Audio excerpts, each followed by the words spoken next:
क्या एडीपी का जो डिसिप्लिन है या एडीपी का जो डिग्री प्रोग्राम है वो आने वाले दौर में ख़त्म हो जाएगा? ऐसा बिल्कुल भी नहीं है। अस्सलाम वालेकुम डियर स्टूडेंट्स, मैं हूं गुलाम रसूल और एक नई वीडियो के साथ हाजिर खिदमत हूं। हमारी आज की वीडियो है एसोसिएट डिग्री प्रोग्राम के बारे में। कुछ स्टूडेंट्स का पूछा जाने वाला ये बड़ा ही अहम सवाल है कि सर अगर हम एसोसिएट डिग्री प्रोग्राम में एडमिशन लेते हैं तो क्या उसके बाद हम आगे फर्दर कोई अपना डिसिप्लिन चेंज कर सकते हैं? नंबर 1 इस पर हम बात करेंगे। नंबर 2 पे क्या एसोसिएट डिग्री प्रोग्राम के बाद जो हम आगे बीएस में एडमिशन लेंगे वो आया कि 2 इयर्स में हमारा जो मास्टर डिग्री के इक्वल होगा कि नहीं होगा? तीसरा सवाल, सर क्या एसोसिएट डिग्री प्रोग्राम कर लेने के बाद अगर हम सिविल सर्विसेज वगैरह में मूव करना चाहें तो पॉसिबल है? और चौथा सवाल, सर सुनने पे ये आ रहा है कि फ्यूचर में एसोसिएट डिग्री प्रोग्राम का जो स्कोप है वो ख़त्म हो जाएगा या एसोसिएट डिग्री प्रोग्राम जो है उसको वैसे ही ख़त्म कर दिया जाएगा। आज की वीडियो में आपके इन तमाम सवालात के जो जवाबात हैं वो डियर स्टूडेंट्स आपको मिलेंगे। अगर हम एसोसिएट डिग्री प्रोग्राम की बात करें, associate degree programme is equal to 14 year education.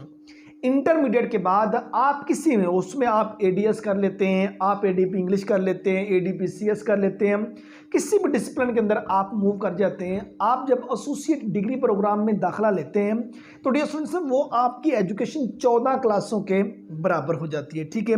दूसरे नंबर पे एसोसिएट डिग्री प्रोग्राम कर लेने के बाद आप आगे जो एडमिशन लेना चाहें तो आप अपने रिलेटेड डिसिप्लिन के 5वें सेमेस्टर में एडमिशन के लिए एलिजिबल होते हैं और उसका जो ड्यूरेशन होता है वो 2 इयर्स होता है। फॉर एग्जांपल किसी ने एडीए किया है, associate degree programme in arts, वो आगे इंग्लिश के शोबे में मूव करना चाहता है या उर्दू के शोबे में मूव करना चाहता है, उसको बीएस के 5th सेमेस्टर में एडमिशन मिल जाएगा और वो बड़ी आसानी के साथ बीएस के 5th सेमेस्टर से 8वें सेमेस्टर तक मूव करेगा और उसकी जो एजुकेशन होगी is equal to 16 year education. और अगर आप एसोसिएट डिग्री प्रोग्राम के बाद एडीपी के बाद एडीएस के बाद एडीपीसीएस के बाद सिविल सर्विसेज में सीएसएस में मूव करना चाहें तो डियर स्टूडेंट्स आप उसके लिए एलिजिबल हैं। सीएसएस के लिए एजुकेशन जो रिक्वायर की जाती है 14 ईयर एजुकेशन, 14 साल तालीम आपके पास होना ज़रूरी है। तो तब तक आपकी एसोसिएट डिग्री प्रोग्राम के बाद 14 ईयर एजुकेशन कंप्लीट हो जाती है तो आप उसके लिए एलिजिबल होते हैं। और जो आखिरी सवाल, सर क्या सुनने पे ये आया एसोसिएट डिग्री प्रोग्राम को ख़त्म कर दिया जाएगा? फिलहाल ऐसा बिल्कुल भी नहीं है। मतलब कि जिस तरह पहले बीए बीएससी वगैरह हुआ करता था वो उनकी education is equal to 14 year education थी। फॉर एग्जांपल मैंने बीकॉम किया 2 ईयर्स, तो मेरी जो एजुकेशन थी वो इज़ इक्वल टू 14 ईयर।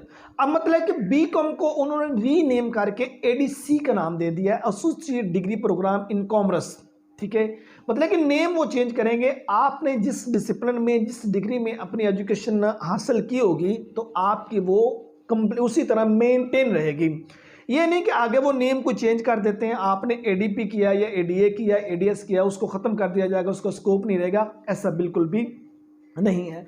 तो इस हवाले से आप लोग इजी रहिए। हमारे आज की वीडियो में ये जो एडीपी के बारे में एडीएस के बारे में कुछ स्टूडेंट की कन्फ्यूजन थी उसके बारे में ये शॉर्ट सी वीडियो आप स्टूडेंट के साथ मैंने डिस्कस की। उम्मीद करता हूँ कि आज की वीडियो आप स्टूडेंट को अच्छी लगी होगी।